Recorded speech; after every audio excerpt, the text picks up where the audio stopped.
All right, let's get right into it. We're talking about UnitedHealth Group, a company that is an absolute titan in the healthcare world. But, right now, it's caught in this massive financial puzzle. It's a story where record-breaking success is clashing head-on with a pretty spectacular collapse. So, just to give you a sense of scale here, for 2025, UnitedHealth is on track to bring in almost $500 billion in revenue.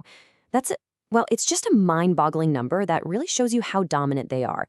But this is where the whole story takes a very weird turn.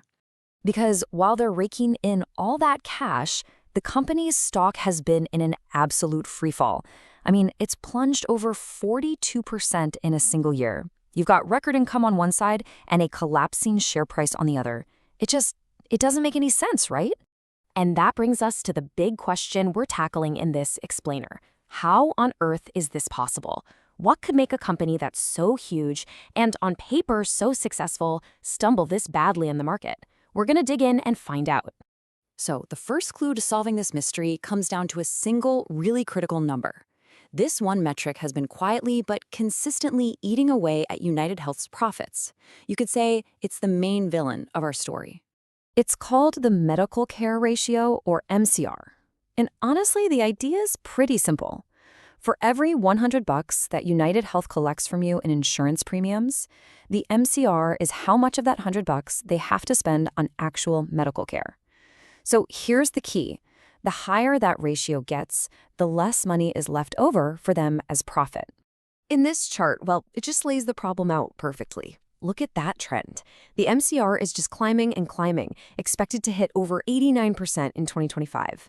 This is basically a perfect storm of medical costs going up while government funding for things like Medicare is going down, and it's squeezing their profit margins almost to zero. But here's the thing, UnitedHealth isn't just an insurance company. They've got a kind of secret weapon. The company is really two giant businesses under one roof. And understanding this split is totally essential to the whole story, because one side is getting hammered, while the other is actually doing great. So on the left, you have UnitedHealthcare. That's the classic insurance business we all know. And that's where the rising MCR is just causing total chaos. Their operating margins have collapsed to this tiny wafer-thin 2.7%. But then on the right, you've got Optum. This is their services division. It's everything from clinics and doctors' offices to data tech and a huge pharmacy benefits business. And Optum has been incredibly strong, acting like a huge cushion against all those insurance losses. Okay, so what's the game plan to fix this? Well, management is doing something really bold and honestly pretty counterintuitive. They're not chasing more customers. They've got this high-stakes plan to actually shrink the company in order to grow its profits.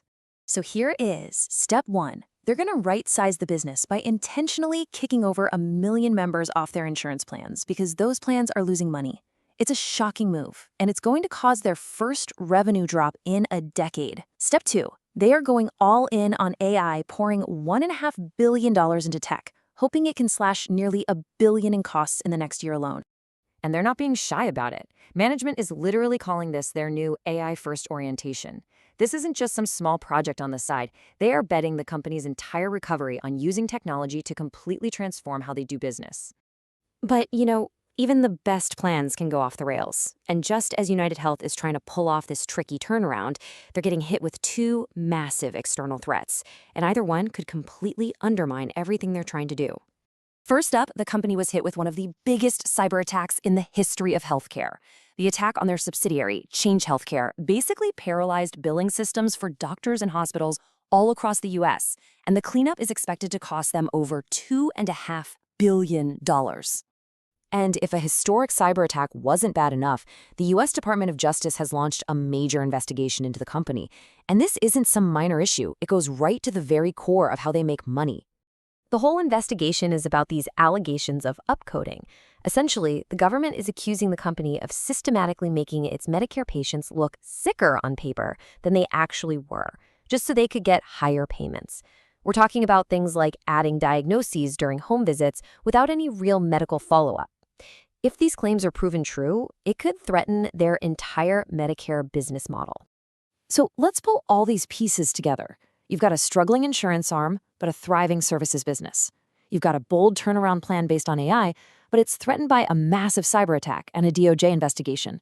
It really creates a fascinating dilemma for anyone looking at this company. Because with all this chaos and bad news swirling around, the stock has just been hammered. And as this analysis points out, it's now trading at its cheapest price in more than 10 years. For some people, that just screams buying opportunity. And this slide really makes the discount crystal clear. If you look at its forward PE ratio, which basically compares its stock price to its expected earnings, it's sitting at just 14.6. That's way below the market average of 18. And the price-to-sales ratio is even more dramatic, a tiny 0.59 compared to the market's 2.5. Put simply, by these key measures, the stock looks like a total bargain. So here's how it all breaks down. The bull case, the argument for buying, is pretty clear. You've got a historically cheap stock, that powerful Optum business is acting as a safety net, and the big AI plan could totally turn things around. But the bear case, the argument for staying away, is just as strong.